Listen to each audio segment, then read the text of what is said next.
Bob has seen a lot of things happen in this league. And we see the Steve Sachs disease, if you will. I mean, this poor kid didn't want to take a layup. Now he wants to shoot his way out of Philly. They don't let him. He's got to go back to practice. And Doc goes, "Oh, hey, guys, remember Ben? My job as a coach is to keep trying to get guys to buy in, to be in. And unfortunately, this is tougher, this situation. But that's my job. And so I'm not going to stop my job." Awkward. What the hell's going to happen? Well, what's happened is he's shown up for practice the last 2 days.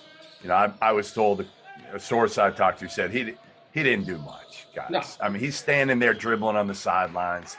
He doesn't want to be there. They really don't want him there with the way he is, certainly. So I would be surprised if he plays to start the season. I don't think he's going to play. I think he's just there not to get fined. And now the biggest question is Daryl Morey and his pride.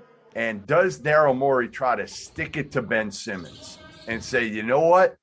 I'm not going to trade you. I'm going to let you sit on the bench and watch you rot because, again, you didn't. And I don't know whose fault it is at the end. I mean, I guess you can go back to the fault is on Ben Simmons because he hasn't learned how to shoot the ball and he hasn't done it in a game. And Bob and I have been talking about this for years, why Brett Brown and Doc Rivers haven't found a way to push the right button to get Ben Simmons to shoot the basketball. But I'm told it's bad there right now. I mean, Joel Embiid and Ben Simmons don't get along. Yeah, that's not good. So, yeah, I mean, they haven't gotten along really well for years. So now you got Ben just standing on the sideline. The media walks in. He jumps in a couple drills to make it look like he's a part of practice. But again, what I was told was he was not a part of practice for the last Gary, what we discussed endlessly and have been discussing endlessly is in the anticipation of this season is what would be in the anticipation of the offseason, what would be his trade value?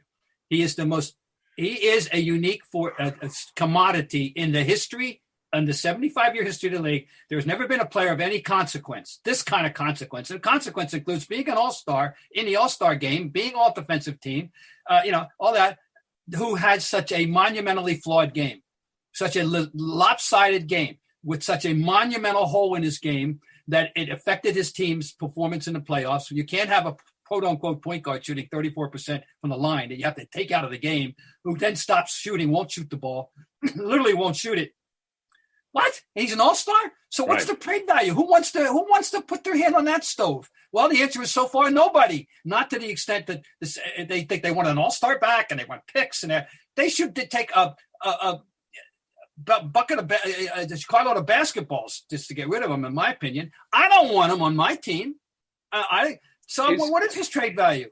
Guys, is when I bring up this issue and I bring it up in realizing no one here is a doctor.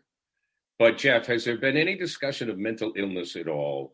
Because what we've seen through the Olympics and through a number of Olympians and from Michael Phelps and so forth in the gymnastics community where, people have really been dealing with these issues because of pressure. Of course, a lot of it has come forth with the pandemic. Is there something going on with him there where he needs therapy? I mean, because right now I have a hard time hammering the kid. I kind of feel bad for him.